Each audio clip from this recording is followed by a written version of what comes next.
खबर के साथ कर रहे हैं।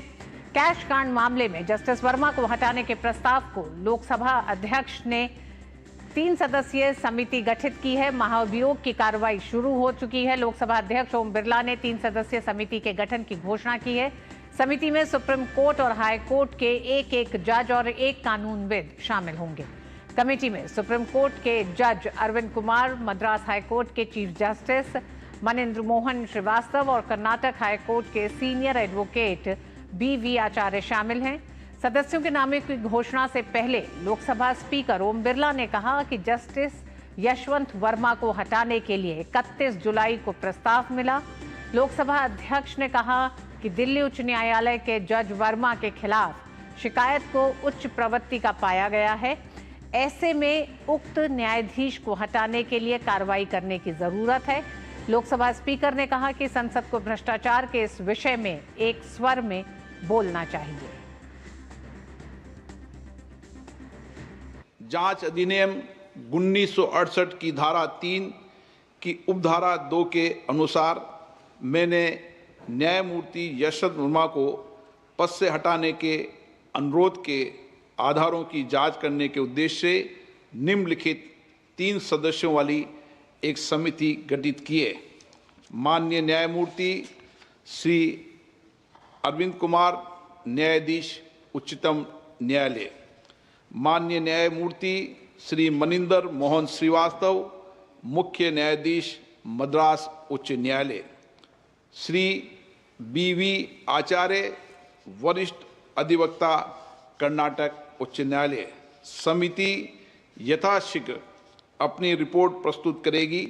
जांच समिति की रिपोर्ट प्राप्त होने तक ये प्रस्ताव लंबित रहेगा। और इस पूरी खबर पर शैलेंद्र मिश्र हमारे साथी संवाददाता संसद भवन से जुड़ रहे हैं। साथ ही हमारे साथ DK दुबे संविधान विशेषज्ञ हैं, वो भी जुड़ गए हैं। आप दोनों का स्वागत है। शैलेंद्र, आप ही के पास सबसे पहले आना चाहेंगे, ये 3 सदस्यीय कमेटी को कब तक अपनी रिपोर्ट सौंपनी है, क्योंकि तब तक के लिए ये प्रस्ताव लंबित रहेगा? देखिए, आज 2 महत्वपूर्ण बातें लोकसभा अध्यक्ष ने जो ऐलान किया उससे निकल कर आई है कि जो महाभियोग प्रस्ताव है उसको स्वीकृत कर दिया गया, यानी उसकी मंजूरी लोकसभा अध्यक्ष ने दे दी है। 3 सदस्यीय जो समिति बनाई है, आपने पूछा कितना समय लगेगा, यथाशीघ्र शब्द का इस्तेमाल किया गया, यानी जल्दी से जल्दी ये समिति अपनी रिपोर्ट देगी। और उसके बाद जो एक प्रक्रिया है कि महाभियोग जब किसी न्यायाधीश के खिलाफ लाया जाता है तो उसे मौका दिया जाता है, यानी लोकसभा में उन्हें बुलाया जाएगा जस्टिस यशवंत वर्मा को, और उनको एक तरह से सफाई देने का मौका मिलेगा। तो ये पूरी प्रक्रिया है। तय समय के लिहाज से ये कहा गया है कि यथाशीघ्र ये रिपोर्ट समिति दे। देखिए ऋतु, थोड़ा सा समय दे तो हम बताएं, हम जानते हैं कि जब ये मामला मार्च में सामने आया, नकदी, जली हुई नकदी बरामद हुई सरकारी आवास से। जस्टिस यशवंत वर्मा ने कहा कि ये उनकी नकदी नहीं है, उनके सरकारी घर से बरामद होने तो ये नहीं कहा जा सकता कि ये उनकी नकदी है। आंतरिक समिति बनाई गई थी सुप्रीम कोर्ट की तरफ से, और उसने सफाई को नाकाफी पाया था, यानी संतोषजनक उत्तर नहीं पाया था, और राष्ट्रपति को और सरकार को ये एक तरह से पत्र लिखा था, एक रिपोर्ट भेजी थी। उसमें जस्टिस यशवंत वर्मा के खिलाफ एक तरह से महाभियोग लाने की एक सिफारिश थी। वो उसके जो पत्र के जो तमाम महत्वपूर्ण बिंदु थे, वो एक तरह से यह अनुरोध करते थे कि इन्हें पद से हटाने की प्रक्रिया शुरू की जानी चाहिए, महाभियोग लाया जाना चाहिए। हम जानते हैं कि 31 जुलाई को लोकसभा अध्यक्ष को 146 सांसदों ने रविशंकर प्रसाद सांसद की अगुवाई में एक पत्र सौंपा, जिसमें 146 सांसदों के दस्तखत थे कि जस्टिस यशवंत वर्मा के खिलाफ जो आरोप हैं वो बेहद गंभीर हैं।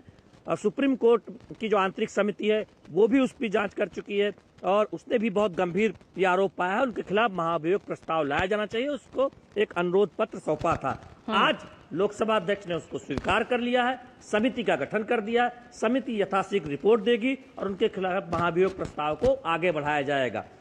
एक बात और बताना चाहूंगा, इस बीच सुप्रीम कोर्ट को एक तरह से वहां पर ये अनुरोध किया था जस्टिस यशवंत वर्मा ने कि उनके खिलाफ जो मामला है उस पर रोक लगाई जाए, और हम जानते हैं कि वहां से कोई राहत नहीं मिली थी, क्योंकि सुप्रीम कोर्ट की इससे पहले जो आंतरिक रिपोर्ट समिति बनी थी उसने खुद ये माना था कि जो उनकी सफाई है वो संतोषजनक नहीं है। तो ये पूरी प्रक्रिया है, पूरा मामला है जो हम आपके जरिए देश के दर्शकों को बता रहे हैं। जी, डीके दुबे साहब हमारे साथ जुड़े हुए हैं, संविधान विशेषज्ञ हैं। डीके दुबे साहब, टेक्निकली ये माना जाएगा कि महाभियोग की प्रक्रिया शुरू हो गई है, या ये 3 सदस्यीय कमेटी की रिपोर्ट बेहद अहम होती है, इसमें इस प्रक्रिया को कहीं थामा भी जा सकता है, क्या इसकी भी गुंजाइश होती है?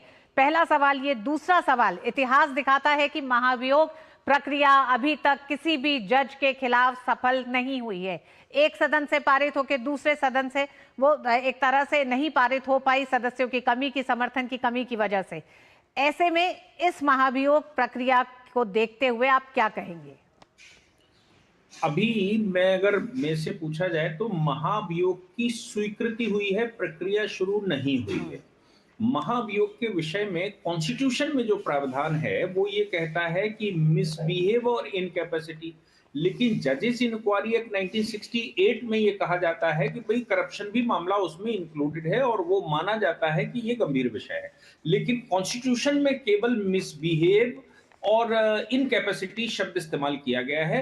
अब हम आर्टिकल 218 को 124 के साथ मिलाकर अगर पढ़ते हैं तो वो ये कहता है कि पहले और जजेस इंक्वायरी एक्ट को साथ में कि पहले मोशन लाया जाएगा। अब एक पत्र गया, पत्र ने 100 लोग लोकसभा के चाहिए होते हैं और राज्यसभा में जाए तो 50 लोग चाहिए होते हैं। 100 लोगों ने लिख दिया, मोशन स्वीकार कर लिया। अभी ये केवल मोशन स्वीकार हुआ है, महाभियोग की कार्रवाई नहीं। अब सेकंड स्टेज आती है इसमें। सेकंड स्टेज ये आती है कि जजेस इंक्वायरी एक्ट ये भी कहता है कि सुप्रीम कोर्ट का एक जज होना चाहिए, हाई कोर्ट का एक चीफ जस्टिस होना चाहिए और एक ज्यूरिस्ट होना चाहिए, प्रोनाउंस ज्यूरिस्ट। इन 3 की कमेटी पहले जांच करेगी। अब देखिए, ये वर्ड जो इस्तेमाल किया गया है वो है इन्वेस्टिगेशन करेगी, यानी कि अन्वेषण करेगी। अन्वेषण की जो रिपोर्ट आएगी, अन्वेषण जैसे पुलिस कोई इन्वेस्टिगेशन करता है वैसे ये 3 लोग मिलकर एक इन्वेस्टिगेशन करेंगे। इन्वेस्टिगेशन में अगर जस्टिस वर्मा क्लीन चिट दे दी जाती है और ये कहा जाता है कि जो उनके खिलाफ आरोप लगाए गए हैं वो सिद्ध नहीं हो रहे हैं और वो क्लीन चिट देती है, तो महाभियोग का ये मोशन जो आया है वो महाभियोग की कार्रवाई में कन्वर्ट नहीं होता और वहीं पर स्टॉप कर दिया जाता है। लेकिन अगर इन्वेस्टिगेशन की रिपोर्ट आ जाती है और जस्टिस वर्मा के खिलाफ जाती है और उसकी रिकमेंडेशन ये रहती है कि इनको हटाया जाए, तो अब सबसे पहला काम ये होगा कि हाउस उस रिपोर्ट को स्वीकार करे। यानी कि इन्वेस्टिगेशन की जो रिपोर्ट है वो पहले हाउस एक्सेप्ट करेगा, जिस हाउस में मोशन लाया गया है। हाउस एक्सेप्ट कर लेगा विशेष मेजॉरिटी के साथ, फिर उसको दूसरे सदन में भेजेंगे। दूसरे सदन में इंक्वायरी होगी। इंक्वायरी से मतलब है पहले इन्वेस्टिगेशन हुआ था, अब इंक्वायरी की स्टेज आ गई और अब जस्टिस वर्मा को अपनी बात कहने का अवसर मिलेगा। यानी कि उनको जो ये इन्वेस्टिगेशन की रिपोर्ट आएगी, इसको डिफेंड, जैसे कोर्ट में डिफेंड करते हैं वैसे ही उनको अपनी जो रिपोर्ट है, रिपोर्ट को डिफेंड करने का अवसर मिलेगा रिपोर्ट के अगेंस्ट में कि भाई मैं निर्दोष हूं, या जो भी उनके पास पॉइंट है। क्योंकि उन्होंने सुप्रीम कोर्ट में भी इसी तरह के क्वेश्चंस किए थे कि कितना पैसा आया, ये इन्वेस्टिगेशन में पता नहीं लगा, नोट असली थे कि नकली थे, इसमें कोई बात नहीं कही, नोट कहां से आई ये बात नहीं कही गई, नोट किसकी कस्टडी में थे ये इसका एक्सप्लेनेशन नहीं। और उनका ये प्रश्न था कि जहां पब्लिक सारी आ सकती हो, सारे कर्मचारी जहां पर रहते हो, वहां क्या मेरी जिम्मेदारी बनती है। ये सारे क्वेश्चंस उन्होंने सुप्रीम कोर्ट में किए थे। मुझे लगता है कि वैसे ही कुछ अगर वो में जाता है और राज्यसभा में वो अपनी बात रखते हैं, मतलब उनको डिफेंस करने का मौका मिलता है, तो फिर वो अपनी बात को रखेंगे। अदरवाइज जो अभी तक का प्रैक्टिस है वो ये है कि कोई भी जज एक हाउस में अगर वो प्रेजेंट भी हो गई तो दूसरे हाउस में ले जाने से पहले कि उनका इन्वेस्टिगेशन हो, उनको जवाब देना पड़े, उससे पहले वो रिजाइन करके चले गए। कारण कोई भी हो, अभी तक कोई भी महाभियोग पास नहीं हो पाया है। ये पहला प्रकरण हो सकता है कि इसमें आगे चले। वो कारण अलग अलग हो सकते हैं, कभी मोशन पूरा नहीं होता राज्यसभा का, लेकिन एक शर्त इसमें है, इसलिए थोड़ा टाइम लगने वाला है। वो शर्त ये है कि सेम सेशन में दोनों हाउसेस से पास होना चाहिए। सेम सेशन में दोनों हाउसेस से पास होने का मतलब यह है कि अगर ये सेशन इतना समय नहीं दे रहा है, जो अभी बचा हुआ सेशन है मानसून का सत्र, कि इन्वेस्टिगेशन की रिपोर्ट आ भी जाए लेकिन दोनों हाउसेस में नहीं रखा जा सकता, एक हाउस में पास करके दूसरे हाउस में अगले सेशन में नहीं लाया जा सकता। यानी कि तो अगले मतलब सेशन प्रस्ताव फिर दोबारा आएगा, ये लंबित प्रस्ताव जो रह जाएगा फिर ये दूसरे सेशन में दोबारा से प्रस्ताव आएगा और फिर इसी प्रक्रिया से होके गुजरेगा। नहीं, मोशन पास हो गया ना, मोशन सफिशिएंट है, इन्वेस्टिगेशन की रिपोर्ट आ गई है, तो अब जब अगर दूसरे हाउस में इस सेशन में नहीं रखा गया तो अगले सेशन में फिर से रखा जाएगा, ठीक। और फिर उसका अप्रूवल होगा, तब अगले सदन में भेजा जाएगा। ठीक। शैलेंद्र, आप कुछ जोड़ना चाह रहे हैं इसमें?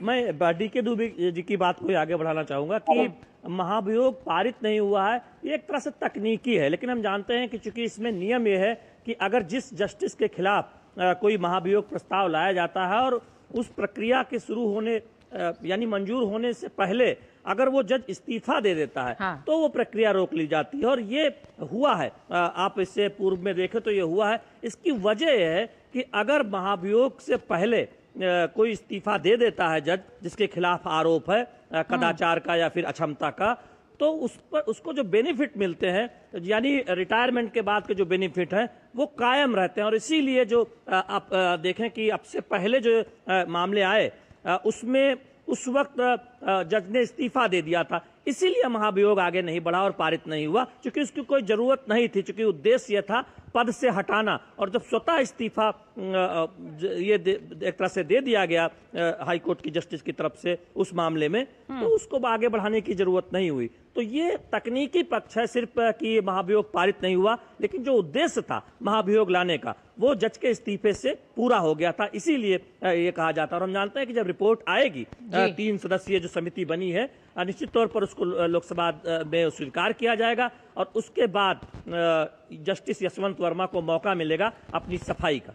जी शैलेंद्र, एक बात और, जिस तरह से डीके दुबे जी ने बताया कि अगर इस सदन में इस पूरे सेशन में अगर नहीं आ पाता है दोनों हाउसेस में, तो फिर अब अगले सेशन में वो जाएगा। ऐसे में टाइमिंग को लेकर बात की जा रही है। ये चौथा हफ्ता है मॉनसून सत्र का, लगातार विपक्ष व्यवधान डाल रहा है और उस गतिरोध को दूर करने में अभी तक सरकार और विपक्ष के बीच में कहीं कोई एक तरह से कोई ब्रेक थ्रू दिखाई नहीं देता। इस बीच महाभियोग से संबंधित इस प्रस्ताव को स्वीकार करके इस प्रक्रिया को आगे बढ़ाने की टाइमिंग को लेकर कई सवाल हो रहे हैं। देखिए, पहली बात तो यह है कि ये प्रस्ताव अकेले सरकार की तरफ से नहीं आया, सत्ता पक्ष की तरफ से नहीं आया है।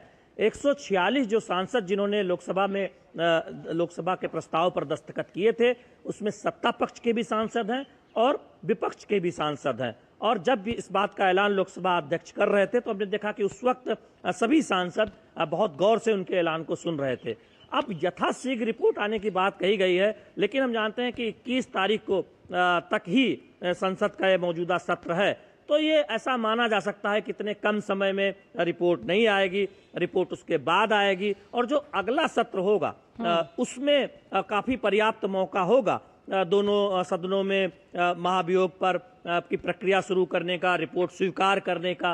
तो ये बात जरूर है, क्योंकि हम जानते हैं कि जब लोकसभा अध्यक्ष के पास प्रस्ताव आया था, 31 जुलाई को ही प्रस्ताव आया, कोई बहुत ज़्यादा दिन नहीं हुआ है। उसके बाद लोकसभा अध्यक्ष ने उस प्रस्ताव को मंजूरी दी और एक आज ऐलान किया कि समिति बनाई जाए। तो इस प्रक्रिया पर आगे बढ़ा जा रहा है। एक उद्देश्य साफ है कि देश को ये संदेश जाना चाहिए कि कदाचार के मामले में, भ्रष्टाचार के मामले में कोई एक तरह से देखे तो नरमी नहीं बरती जाएगी। और यही बात आज लोकसभा अध्यक्ष ने कही कि एक स्वर में सदन से संदेश जाना चाहिए। और जो लोकसभा को जो प्रस्ताव दिया गया, उसमें तमाम राजनीतिक दलों के जो सांसद हैं उनके दस्तखत भी ये कहते हैं कि इस मुद्दे पर तकरीबन सत्ता पक्ष और विपक्ष के जो प्रमुख दल हैं वो एक मत है, उसमें कोई गतिरोध नहीं है। डीके दुबे जी, प्रकृति का मामला है, अब सवाल ये होता है, संतुष्ट नहीं हुआ। महाभियोग एक प्रक्रिया है जिसके तहत लोकसभा और राज्यसभा किसी भी न्यायाधीश के कदाचार पर महाभियोग की कार्रवाई कर सकती है। ये संविधान ने एक व्यवस्था दी है। इस व्यवस्था का अभी तक एक तरह से सफल कभी नहीं देखा गया पूरे इतिहास में महाभियोग। उसके कई कारण हो सकते हैं, लेकिन संविधान ने जो नियम कानून के तहत महाभियोग की प्रक्रिया को रखा है, ये मामला कितना उससे अलग दिखता है। क्योंकि जिस तरह से नकदी जलाने का मामला है, ये मनी लॉन्ड्रिंग का भी हो सकता है और इससे बहुत अन्य कई मामले जुड़े हुए हो सकते हैं। इसको कितना अलग आप देखते हैं?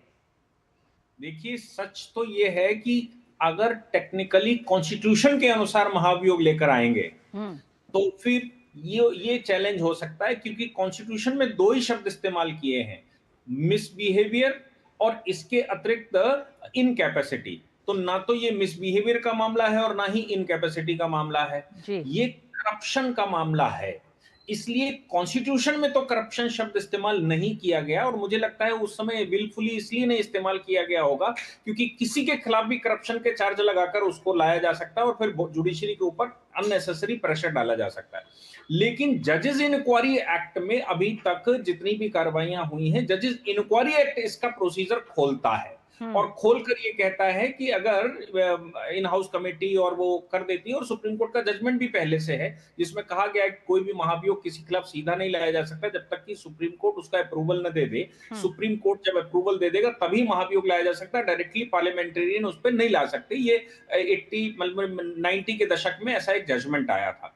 तो यहां पर जो कॉन्स्टिट्यूशन की, केवल कॉन्स्टिट्यूशन की बात करें तो जस्टिस के खिलाफ महाभियोग नहीं ला सकते, लेकिन जजेस इंक्वायरी एक्ट 1968 में अगर आप बात करेंगे तो फिर ये लाया जा सकता है। चूंकि पावर कॉन्स्टिट्यूशन ने जजेस इंक्वायरी एक्ट बनाने की दे रखी है, इसलिए जजेस इंक्वायरी एक्ट चूंकि रास्ता खोलता है, इसलिए महाभियोग लाया जा सकता है। और बात यह भी है कि अगर महाभियोग पास हो जाता है, सपोज पास हो जाता है, तो ये जो संसद के द्वारा महाभियोग लाया गया और उसके जो पास होगा और उसके जो ग्राउंड होंगे, वो ग्राउंड फिर से सुप्रीम कोर्ट में चैलेंजेबल है कॉन्स्टिट्यूशनल बेंच में।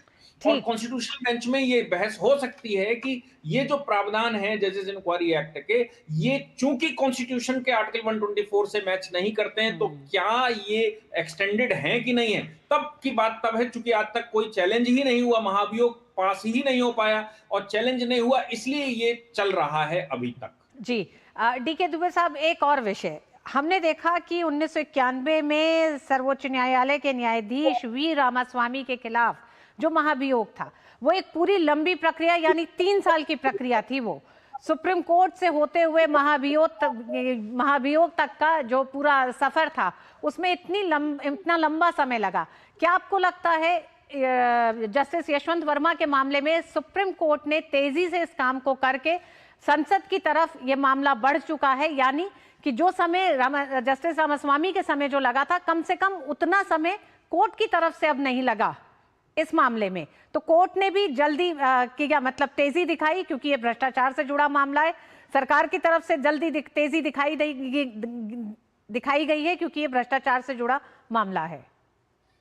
इसका कारण ये है क्योंकि वो जो एविडेंसेस आए, वो एविडेंसेस पे इंक्वायरी करने की ज्यादा जरूरत ही नहीं थी। वो एविडेंसेस सीधे सीधे शटमाउथ थे और वो सीधा सीधा पकड़ा गया। पहले क्या है, किसी ने प्रॉपर्टी खरीद ली, किसी ने प्रॉपर्टी इकट्ठी कर ली, किसी ने वेल्थ से ज्यादा इकट्ठा कर लिया या कुछ कर लिया, वो मामले होते थे। अभी क्या है कि सीधा सीधा कैश सामने आया, और कैश सामने आने के बाद एविडेंसेस भी हैं।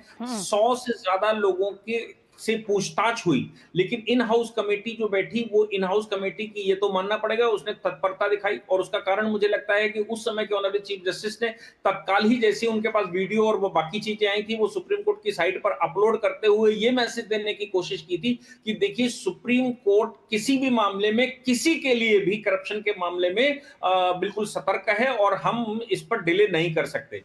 पहले क्या था कि ना तो इतना बड़ा डिजिटल सिस्टम था हमारे पास कि भाई डिजिटली हमारी रिपोर्टें तुरंत चली जाएंगी और तुरंत हम उसको वेरीफाई भी कर लेंगे या फिर हम उसको फॉरेंसिक के लिए भेज देंगे।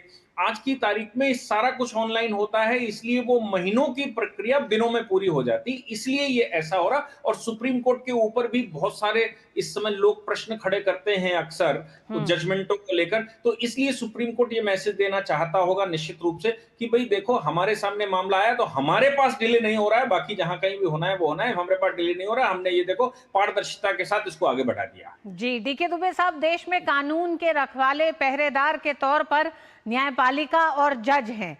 ऐसे में जो आपने कहा कि तमाम कोर्ट के फैसलों को लेकर कई सवाल उठते हैं, साथ ही साथ ये भी सवाल उठते हैं कि क्या देश के जज, वो सुप्रीम कोर्ट हो, हाई कोर्ट हो, क्या जज किसी भी इस तरह की कार्रवाई से, जिसमें भ्रष्टाचार का मामला शामिल हो, जिसमें अन्य कई और मामले शामिल हो, आय से जुड़े मामले शामिल हो, ऐसे में क्या ये कानून की जद से ऊपर हैं? क्योंकि महाभियोग का एक प्रावधान है संविधान में, लेकिन उस प्रावधान का एक तरह से पूरी तरीके से कभी पालन नहीं हो सका, कारण चाहे जो भी रहे हो।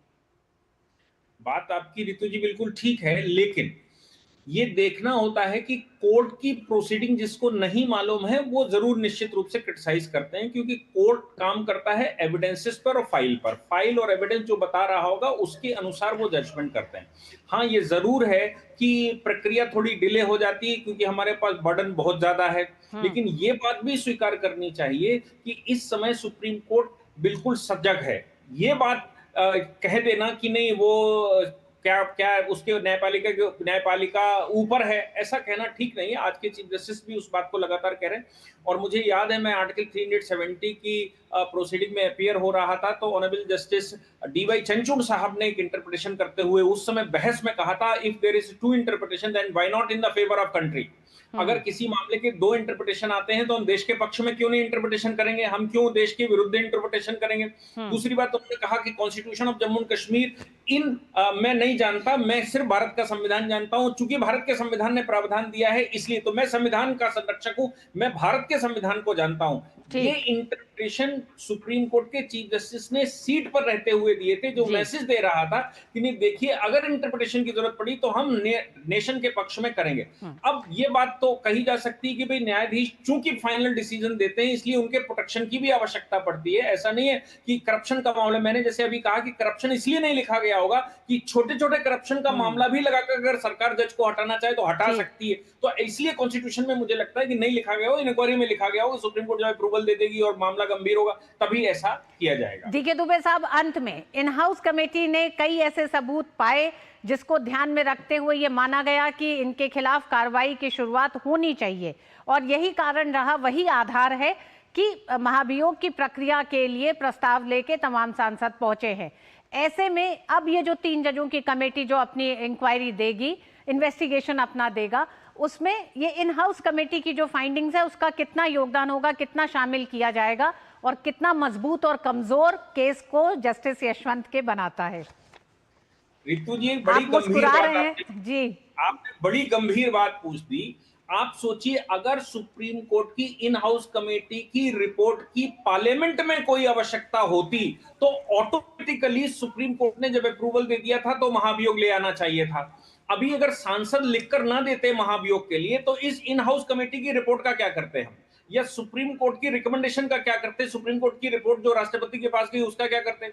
इसका मतलब ये हो गया कि ये दो डिफरेंट प्रक्रियाएं हैं। सुप्रीम कोर्ट की इन हाउस कमेटी की रिपोर्ट जो है वो केवल एक राइडर है, सुप्रीम कोर्ट के जजमेंट के अनुसार जो 90 के दशक में दिया था वो राइडर है कि आप महाभियोग तब तक नहीं ला सकते जब तक सुप्रीम कोर्ट की कमेटी उसको के पास उसका अप्रूवल ना मिल जाए या सुप्रीम कोर्ट की कमेटी उस पर हाँ दे दे। लेकिन इसका मतलब ये बिल्कुल नहीं है कि सुप्रीम कोर्ट की कमेटी ही फाइनल है। सुप्रीम कोर्ट की कमेटी अगर फाइनल होती और महाभियोग लाया जा सकता तो ऑटोमेटिकली चला जाता, उसको किसी सांसद को लिखने की जरूरत नहीं पड़ती। अब यहाँ पर एक और बात ध्यान देने की है कि जो संसद है, संसद का जो स्पीकर या मैं चेयरमैन की बात करूं, ये क्वासी जुडिशियल बॉडी है। इनका डिसीजन फाइनल डिसीजन है अपने मामलों में, लेकिन सुप्रीम कोर्ट पहले ही कुछ जजमेंट दे चुका है जिसमें कह चुका है कि आपका डिसीजन भी चैलेंजेबल है सुप्रीम कोर्ट में, यानी कि हम चैलेंज कर सकते हैं। इसका मतलब यह हो गया कि पार्लियामेंट अपने आप में जब तक फुल्ली सेटिस्फाई नहीं होगी तब तक निर्णय नहीं लेगी। इसलिए वो पहले इन्वेस्टिगेशन करवाते हैं कि पहले इन्वेस्टिगेशन करो। तीन कमेटी बनाई, इन्वेस्टिगेशन की रिपोर्ट अगर निगेटिव चली जाती है, बड़े ध्यान से सुनिएगा, तो फिर महाभियोग नहीं लाया जा सकता। जब इन्वेस्टिगेशन की रिपोर्ट पॉजिटिव जाएगी जस्टिस वर्मा के खिलाफ और वो रिकमेंडेशन आएगी, तभी लोकसभा, फिर भी उनकी रिपोर्ट फाइनल नहीं है, उनकी रिपोर्ट को लोकसभा से आपको फिर से अप्रूवल लेना पड़ेगा जिस हाउस ने उसका मोशन पास किया, और जब लोकसभा विशेष बहुमत से उसको पास कर देगा तब उसको राज्यसभा भेजा जाएगा। इतने सारे राइडर इसलिए लगाए गए हैं कहीं गलती या चूक ना हो जाए, जब निर्णय की प्रक्रिया आए या निर्णय का नंबर आए तो एकदम एक्यूरेट हो। इसलिए जो आप कह रहे हैं ना इसकी रिपोर्ट की कितनी वहां पर रेलिवेंसी है, देखिए रेफरेंस तो ठीक है लेकिन ये बाइंडिंग नहीं है उनके ऊपर। ठीक, बाइंडिंग नहीं है, लेकिन डीके दुबे साहब, जस्टिस यशवंत वर्मा का ये पूरा मामला कई मामलों में अहम होने जा रहा है, क्योंकि रिटायर्ड जजों और जजों की आय को लेकर कई तरह के सवाल उठते रहे हैं, उनकी संपत्तियों को लेकर सवाल उठते रहे हैं। ऐसे में एक ऐसा मामला जिसमें नोटों की जली हुई गड्डी उनके खुद के घर के स्टोर रूम में से मिली है, इसके बाद सवाल कई बड़े उठते हैं जजों को लेकर। हालांकि संविधान ने एक प्रक्रिया बनाई है, महाभियोग की प्रक्रिया, एक तरह से उस प्रक्रिया की शुरुआत नहीं कह सकते, लेकिन उस प्रस्ताव को मंजूर करते हुए अब सुप्रीम कोर्ट के दायरे से हटते हुए संसद के दायरे के भीतर अब जस्टिस यशवंत वर्मा का मामला आ चुका है। 3 सदस्यीय कमेटी की रिपोर्ट बेहद अहम होने जा रही है। हो सकता है इतिहास में जस्टिस यशवंत वर्मा का ये पूरा मामला महाभियोग की प्रक्रिया से होके गुजरे, क्योंकि इतने लंबे इतिहास में पिछले 75 साल में आज तक कोई भी न्यायाधीश का मामला महाभियोग से सफल तरीके से होके नहीं गुजर सका है। बहुत बहुत धन्यवाद डीके दुबे साहब, आपका भी, शैलेंद्र आपका भी। ये मामला बेहद दिलचस्प होने जा रहा है धीरे धीरे करके आगे। वक्त एक छोटे से ब्रेक का है, ब्रेक के बाद खबरें जारी रहेंगी। देखते रहिए डीडी न्यूज।